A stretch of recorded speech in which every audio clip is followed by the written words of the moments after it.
சாய்பாபா முஸ்லீமா? அவரை நாம் வணங்கலாமா? சாய்பாபா முஸ்லீமா நம்ம வணங்கலாமா? இப்போ அது ஒரு சர்ச்சை ஓடிக்கிட்டு இருக்குது. ரொம்ப நாளாகவே சாய்பாபாவோட வரலாறு தெரியாமல் இருந்தது, அவரோட பூர்வீகம் தெரியாமல் இருந்தது, அவரோட ஆதி தெரியாமல் இருந்தது. அவரோட சரிதையிலுமே அவரோட பற்றியான சரியான விளக்கங்கள் இல்லை. சாய்பாபா சரிதையை படித்தவங்களுக்கு தெரியும். அதனால் சில பேருக்கு சாய்பாபா ஒரு இஸ்லாமியர் அப்படிங்கிற மாதிரி, இந்துக்கள் அதை வணங்கக்கூடாதுங்கிற மாதிரியும் இருந்தாங்க. இப்போ அது ஊர்ஜிதப்படுத்தப்பட்டுள்ளது. ஆராய்ந்து அறிவியல் அது ஆதாரபூர்வமாக அவர் ஒரு இஸ்லாமியர் என்பது தெளிவுபடுத்தப்பட்டுள்ளது.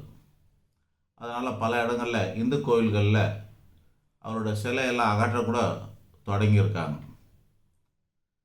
நம்மளோட கருத்து என்னென்னா, நம்ம மதத்துக்கு அதாவது நம்மளோட தர்மத்துக்கு இந்து தர்மத்துக்கு ஆக்சுவலி இது தர்மம், மதம்னு எவனோ பேர் வச்சுருக்கா. நம்மளோட சனாதன தர்மத்துக்கு இந்த மதம் ஆச்சரியம்லாம் கிடையாது. யார் வேணாலும் எப்படி வேணாலும் இருக்கலாம். இறைத்தன்மை அடைஞ்சால் அவர் வணங்கத்தக்கவர்கள், அவ்வளோதான். 63 நாயன்மார்களை வணங்குகிறோம், 12 ஆழ்வார்களை வணங்குகிறோம், பல சிவனடியாரை வணங்குகிறோம், மகான்களை வணங்குகிறோம், சித்தர்களை வணங்குகிறோம், ஞானிகளை வணங்குகிறோம். அதனால் நமக்கு அந்த பாகுபாடெல்லாம் இல்லை. சாய்பாபா இஸ்லாமியராக இருந்தாலும்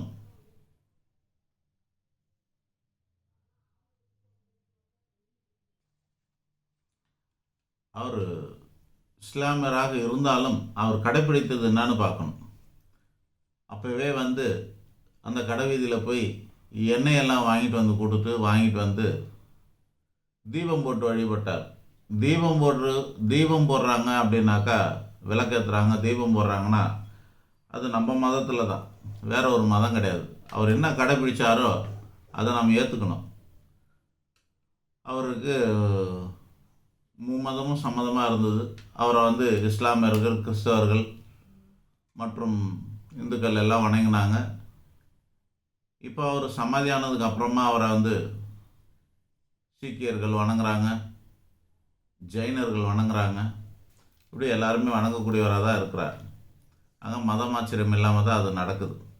நம்ம கூட ஐயப்ப கோவிலுக்கு போகும்போது வாவர் சமாதின்னு சொல்லக்கூடிய இடத்துல நம்ம போயிட்டு வருவாங்க எல்லாரும்.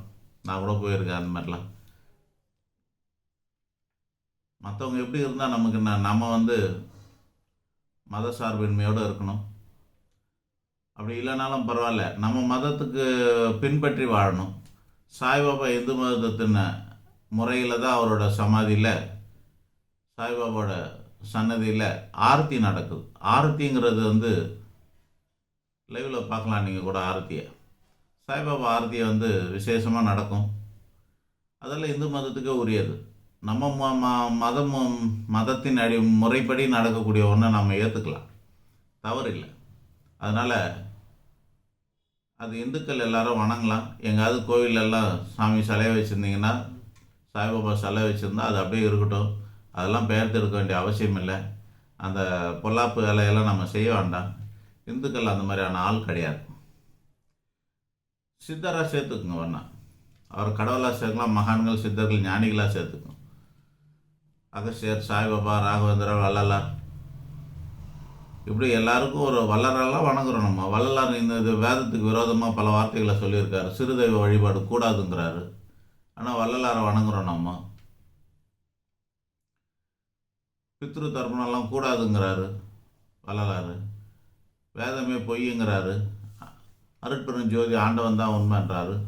மற்றதெல்லாம் சிறு தெய்வங்கிறார். சிவா, விஷ்ணு, பிரம்மா மும்மூர்த்திகளும், துர்கா, லட்சுமி, சரஸ்வதி, முப்பெரு தேவிகள், விநாயகர், முருகன், ஐயப்பன், ஆஞ்சநேயர் போன்ற 3 செய்கள் எல்லாமே விநாயகர், முருகன், ஐயப்பன் போன்ற 3 செய்களுமே சிறு தெய்வங்களாக கூறுகிறார் வள்ளல் பெருமான். அவரையும் நம்ம வணங்க தானே செய்கிறோம். நம்ம பூஜை ரூமில் அவரும் இருக்கார். அதனால் நமக்கு அந்த மாதிரி ஒரு கருத்தை கூட இவர் நம்ம சாய்பாபா சொன்னதே இல்லையே. அவர் இஸ்லாமியர்னு தெரிஞ்ச உடனே எதுக்காக நம்ம பிறப்பால இஸ்லாமியர்? அவர் வாழ்ந்த முறை இஸ்லாமிய முறைப்படிலாம் ஒன்றும் வாழலை. அவர் தீபம் ஏற்றி அவர் வந்து இந்து கலாச்சாரத்தின்படி தான் வாழ்ந்தார். ஒரு சித்தரை போல தான் இருந்தார். பல சித்துக்கள் புரிஞ்சிருக்கார். அதில் அவர் ஒரு சித்தரை போல தான் இருந்தார். அதனால் ஞானிகள் வழியில் சித்தர்கள் பட்டியலில் அவரை சேர்த்துக்கிட்டு நம்ம தொடர்ந்து வழிபடணும். அதெல்லாம் வெறுக்கக்கூடாது.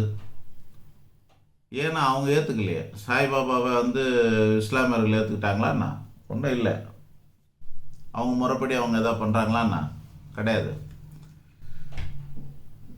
நம்ம மதம் ஏற்றுக்கிட்டு நம்ம வந்து எல்லாரையும் அரவணைச்சிக்கிட்டு எல்லாரையும் நம்மளுடைய இது இப்போ பார்த்திங்கன்னா கிறிஸ்தவர்கள் எல்லாமே வந்து இந்து மதத்தின் முறையில் தான் வாழறாங்க. தாலி போட ஆரம்பித்தாங்க ஆரம்பத்தில். கேட்டால் அது கிறிஸ்தவ தாலின்னு தனியாக மாற்றிக்கிட்டாங்க. அதுக்கப்புறம் இப்போ வந்து கொடி கம்பெல்லாம் வச்சாங்க, கொடி ஏற்றுனாங்க, திருவிழா நட்டாங்க, உற்சாகம் பண்ணாங்க. உற்சவம் ஊர்வலம் வர்றது உற்சவம் பண்ணுவாங்க. அப்புறமா விளக்கு ஏற்றுறாங்க. நம்ம காமாட்சி அம்மன் விளக்குன்னா மாதா விளக்குலாம் ஏற்றுறாங்க. அப்படி இப்போ எல்லாமே வந்து இப்போ அதெல்லாம் பயன்படுத்த ஆரம்பிச்சிட்டாங்க. எல்லாமே நம்ம மதத்தை மாதிரி அவங்க மதத்தையே மாற்றிக்கிறாங்க. மதம் மாறினது தான் நம்ம கேள்விப்பட்டிருக்கோம். நம்ம கூட வந்து இணைஞ்சு எல்லாமே மதமே அவங்களோட வழிபாட்டு முறை மதத்தோட முறைகளே மாற்றிக்கிறாங்க. உருவ வழிபாடு பண்ணுறாங்க.